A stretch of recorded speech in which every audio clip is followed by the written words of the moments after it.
Welcome to Fear Less, Do More, the podcast where we dive into the minds of some extraordinary and fearless businesses and people who are challenging the status quo and who are helping to change the world of business around us. I'm your host, Gill Hunter. I'm the managing partner at Square One Law. On each episode, I'll be chatting to innovators, change makers and trailblazers, where we explore the unique journeys of our guests. We'll delve into the fears they've faced, the setbacks they've overcome, the lessons they've learned along the way. We'll uncover the secrets behind their resilience, and we'll find out what motivates them to keep going, even in the face of adversity. We'll also have a few laughs along the way too. My guests are all leaders who relentlessly pursue their passions, not only to create a better tomorrow, but who inspire us to push our own boundaries, those who fear less and do more. Welcome to this episode of our podcast, Fear Less, Do More. And today I have with me Ian Hughes, who's the founder of Vielo Bikes. Hi, Ian. Hello, how are you? I'm good, thank you. How are you? Brilliant, thank you. Great. Well, thank you for joining us today. For people who don't know, what does Vielo Bikes do? So I founded Vielo back in around about 2016. That's when we started thinking about it. So we produce our own range of bicycles. We position them in kind of a high-end boutique style and quite forward-thinking in terms of where the bicycle trade is, in that both of our bikes, which is one's a gravel bike and one's a road bike, are all designed and engineered around one buy. So it's a single chainring up front. So that was the concept of it. That was the idea. Okay. And obviously it's a very competitive market. How do you make yourself stand out as a brand in that competitive market? Well, I think kind of going back through my career, I've probably spent about 37 years in the bicycle trade back in the mid-80s, building brands for other people and getting a lot of knowledge in what the corporate world is doing. And I saw some space in the premium end sector of the trade, of the business, which I think is a lot more sustainable than the kind of mass market side. So that's where we originally wanted to position the brand and place it there. And then we started thinking about our customers, who our customers are, what they want to ride, what their values are, etc. And then just being a little bit forward thinking, or thinking into the future, what products were doing, what was coming down the line, and doing things that the big corporate brands couldn't do, because a lot of the big corporate brands tend to be into a yearly cycle of producing a new model range every year. So there's probably lots of attention to detail that I used to get very frustrated with when I was helping build those brands, that I thought there's lots of things that could be done better. So that gave me the opportunity to really drill in on all those little details, just to make the product really, really finished, and thinking about who our customers are, color palettes, all that kind of thing. And so that's how we differentiate ourselves from the big brands. And chatting earlier with you, I didn't realise that actually it's quite, if you want to launch a new bike, it's actually relatively easy, because you could go and buy a generic frame and just have your name applied, but you've decided to take a different route. Yes, we did. I mean, there's several companies, even in the UK and around the world, where you can go to a factory in the Far East who produce a catalogue of road bikes, gravel bikes, mountain bikes, electric bikes, all sorts. And that's their stock geometry. And it's kind of called an open mold frame, because it's open to everybody. And you can purchase any of those products, and you could put your name on the down tube and start creating your own brand around that. And that's what quite a number of companies do. But I wanted to do something that's authentic, really, really authentic. And it's our own. It's not anybody else's. It's not exactly the same frame as somebody else's. So that's where we really wanted to be, but in the knowledge that it's going to be a lot more expensive to do that, a lot more time consuming, but you own that. That's our product then. And then it's finding the right factory, the right people that can provide that product, that are not going to go and sell it off elsewhere as well. So with a relatively new business, how do you innovate? Did you already have in your mind exactly what you wanted your bike to look like, or did you get somebody else to get involved with that process? No, pretty much. I mean, the kind of one by story. So most bicycles, road bike, gravel bike, mountain bike, have two chain rings on the front. It's called two by. Okay. So we knew around about 2016, looking forward, because you talk to group set manufacturers of what their programs are and what they're going to be delivering in the future. Most of the two by bikes, road bike, gravel bike, were around 11 speed with two chain rings up front. A lot of the group set manufacturers, we understood in about 2016, were going 12 speed, maybe even 13 speed. So we could calculate with a single chain ring up front and the size of the cassette at the back, it's going to duplicate what the rider is getting over a two by group set. So from 11 speed going to 12 speed and 13 speed, you're going to provide the rider exactly the same number of ratios from the climbing gear to the fastest gear, but with a single chain ring. That, from an engineering perspective, opens up a whole new world of how we can design the frame, how we can engineer the frame. So that was the starting point. And the space that a single chain ring takes, where it's attached to the crankset, is much less than if you've got two chain rings put together. So we can increase the tube shape down into what's called the bottom bracket, where the axle goes through. We can increase that symmetrically, which makes that section a lot wider, and that therefore makes the bottom bracket a lot stiffer. So as soon as you start pedaling, it's a lot more efficient than a two by frame. And we can check that on computer simulations, which is what we did. And we realized we're increasing that stiffness by about 32% compared to a two by. So performance-wise, that's like, okay, this is really interesting. And then we started thinking about who are our customers,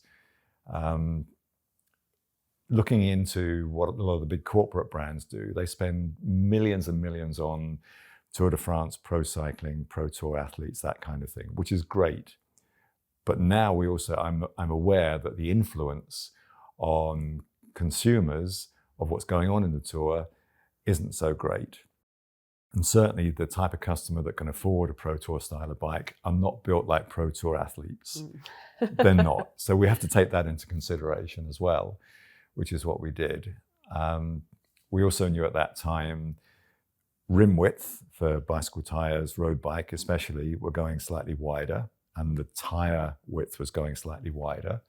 So on a normal road bike, you'd be running tire width of about 25 to 28 millimeters with a tire pressure at about 110 psi. That's really, really hard, very, very harsh. Think about the real world riding conditions where the tarmac is at the moment, broken tarmac and gravel. You ride that style of bike, and after about an hour or so, you get all that vibration through it. It starts to become very, very uncomfortable. So we knew rim width, tire width was going wider, lower tire pressure. So we're now running about 30, 32 millimeters wide, tire pressure of about 65 psi. And then all the studies of biomechanical efficiency, you're riding further, faster, longer.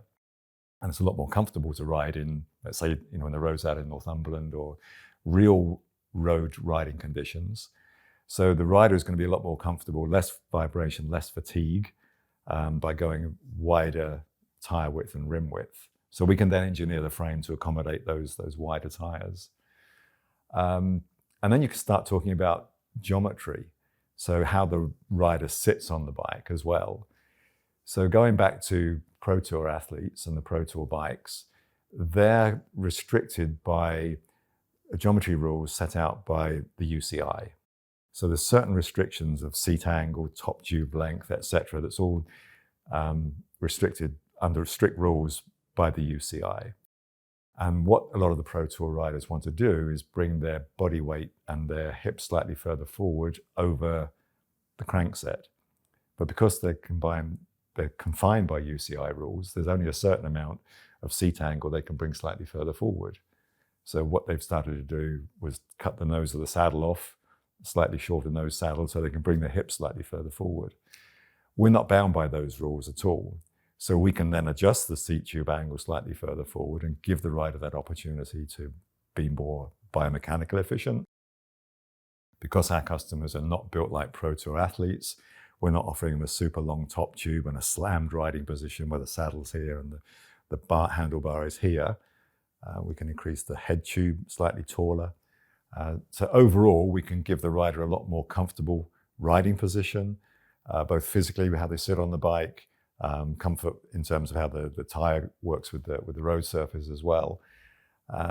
So that's kind of the overall idea for the road bike. And then we've made some quirky engineering detail in the seat stay area to provide some more efficiency. So normally the seat stay comes from the rear axle, the drop out to the top of the top tube. That's called the seat stay. And we've engineered that with a little kink to provide some more mechanical compliance in that direction. So it's a combination of tube shapes in carbon fiber, and then the layup of the carbon fiber and the resins, how you can then engineer the way that frame performs for the customer. So obviously you've gone through a big innovation piece there, and it sounds like you've come out with some quite sort of game-changing innovations for each of the different types of bike. What's been your attitude to intellectual property? Have you protected your IP? It's a difficult one to do in terms of you can put a patent on it. You can spend more time working on a patent like that. If you were a group set or a component manufacturer, it's probably worth doing that. From a bicycle manufacturer, what you tend to find is that once you've written out all of the IP, once you've gone through all of the the paperwork and the legals to protect it, and then you publish it, another manufacturer will come and do and just read through all of that, just pick it to pieces and then just change it very, very slightly. So in some cases, you've got to kind of make that decision of, do you really want to protect it to that nth degree, or do you just keep it open? And if somebody does mimic it or do something with it, we were the first to market. So no, we've protected it in a way that we've been brave enough.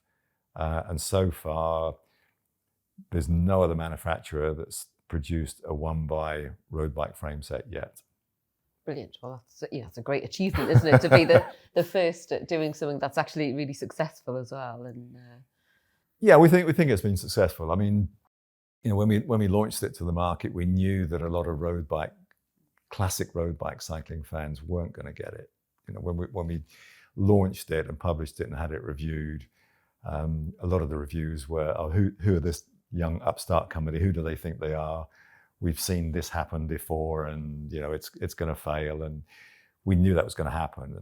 And keyboard warriors, and especially classic road cyclists, just kind of love doing that. But you fast forward that on to now, and all the latest times we have the bikes reviewed, that has switched. A lot of people actually get it and understand it.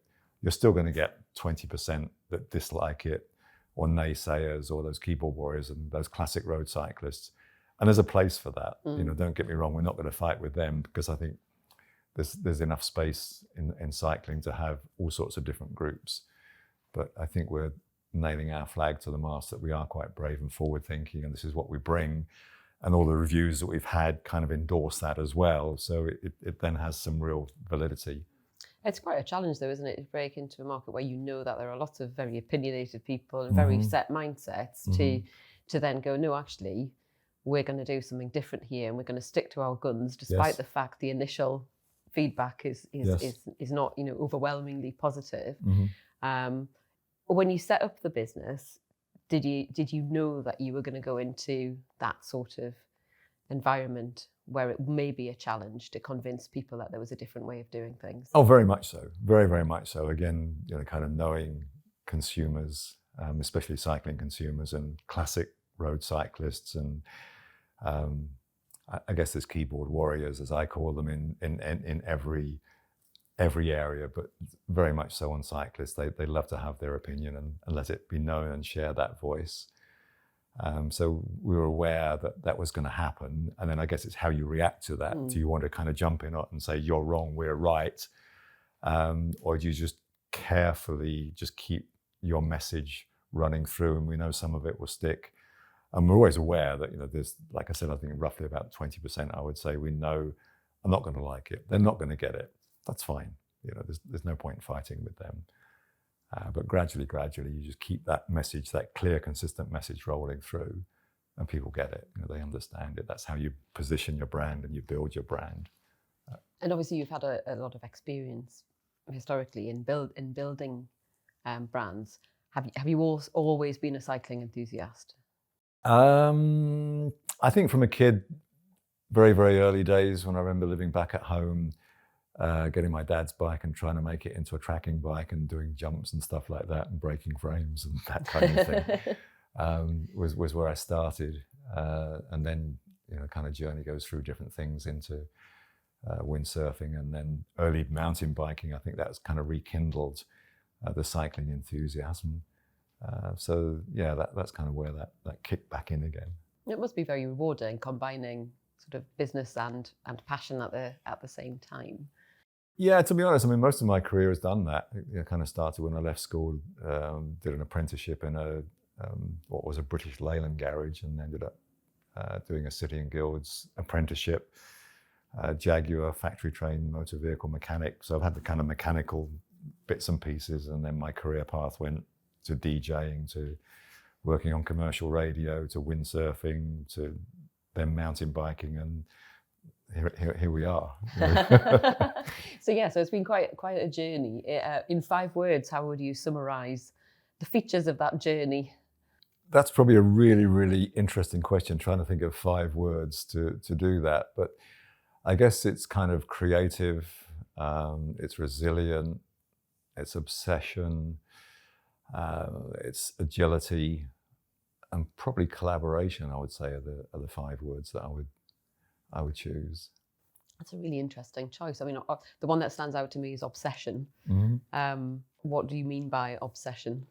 I think obsession is kind of an obsession to detail in everything we do, on all the products we produce. There's kind of an OCD nature between our engineer, myself, on everything we do. It's got to be right. It's got to be absolutely spot on. Is that the best we can do? Can we make it better? Can we fine tune it? So that obsession to detail, I think, is probably where that comes from. Are you ever satisfied? No, I don't think you ever are satisfied, are you? You always kind of think, okay, that's great. And then you come back the next morning and say, maybe you could. Our engineer, definitely. Jens, our engineer, he'll come up with an idea and and then a week later, I've just retuned it a little bit. And we have to kind of make a point, okay, let's do that as a rolling change. But just lots and lots of detail. And collaboration, I think, is becoming more of a theme now in business. Mm-hmm. It used to be when I first started practicing 20 odd years ago, people were very focused on themselves and mm-hmm. keeping everybody else out and mm-hmm. not working with other people. But more and more, when I talk to business people now, they talk about collaboration, they talk about partnerships. Mm-hmm. You've used that word to describe your journey. Mm-hmm. How important are collaborations to you? I think they're very, very important. We did our kind of a first real collaboration with a guy called David Miller, ex-pro cyclist, who I knew back in the Scott days, and he was creating his own bicycle clothing brand.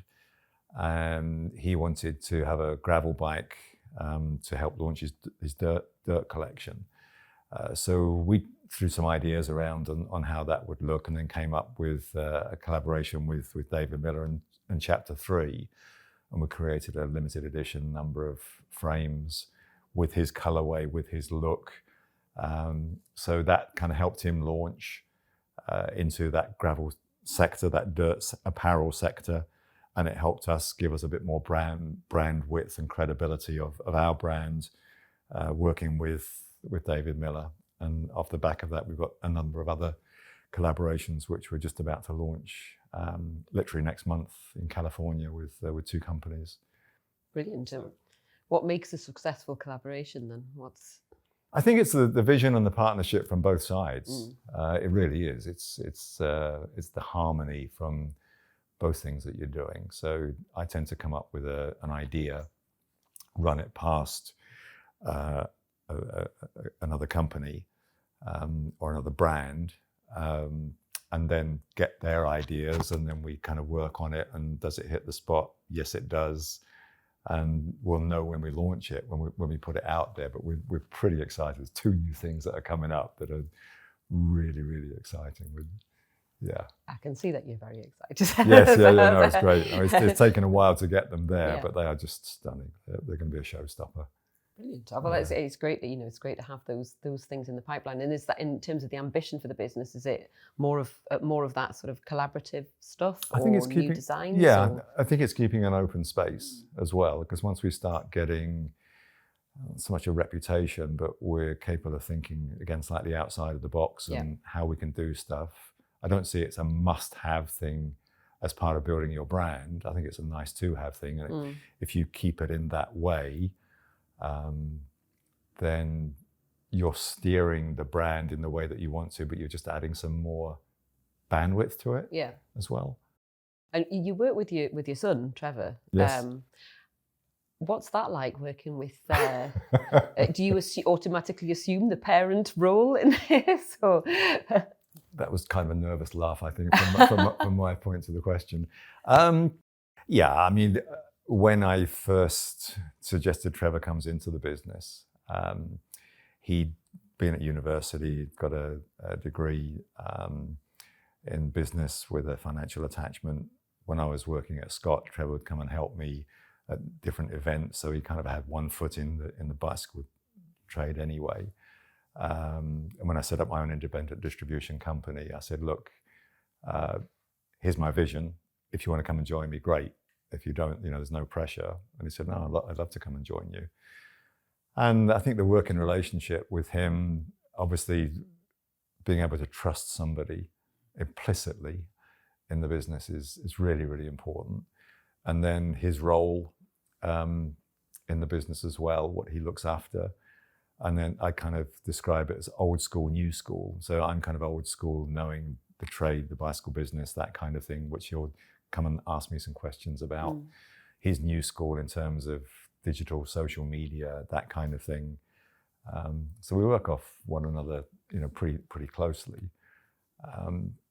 Yeah, for sure. There's times it's like, okay, I have to wear my hat of employer, employee, and also father and son hat, and support him in various ways. He's got a young family, challenges of all that thing, coming in as well. So yeah, it's a good balance, I think, overall. Nobody gives you a manuscript or a rule book of what it's like working with siblings, with fathers or sons, or fathers and daughters, or other people in the business as well. But I think you kind of sit down and figure it out and just talk it through. That's always the best thing. Do you talk about anything other than cycling together now? Oh, we have lots of common things, in terms of motorsport, Formula One, cars, other areas as well, and that kind of thing. And I think being able to offer your experience to the next generation and grandchildren as well, I think is really, really important, because there's so many business people, or so many people that have got huge amounts of knowledge, and they never get a chance of kind of sharing that down to the next generation. And I think sharing that experience is really, really important. I think it's vital, personally. So you talked there about the importance of sharing information across generations and experiences. If you were going to give yourself, your former self, your younger self, starting out, before you got into your own business, one piece of advice, what would that be? Believe in yourself. Yeah.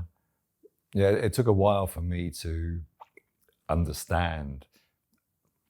That's just quite emotional, that question. Sorry. About believing in yourself, because it takes a while for you to, it did for me anyway, to understand what I was good at. And I think that, believe in yourself. Absolutely. I couldn't agree more. And I think we seem to be born into self-doubt and finding yourself and having that authenticity that you started, off talking about is quite a powerful thing. Yeah. Thank you for sharing that with me. Pleasure. And I think that's a really nice place to end. Thank you very much. Thank you. Thank you for listening to Fear Less, Do More. All of our guests come from a diverse range of backgrounds, but they all share a common drive to face their fears, take action, and create meaningful impact. If you've enjoyed this episode of our podcast, please follow us, Square One Law, on Instagram and LinkedIn, and share the content with your friends, family, and networks. Thank you, and see you again on our next episode.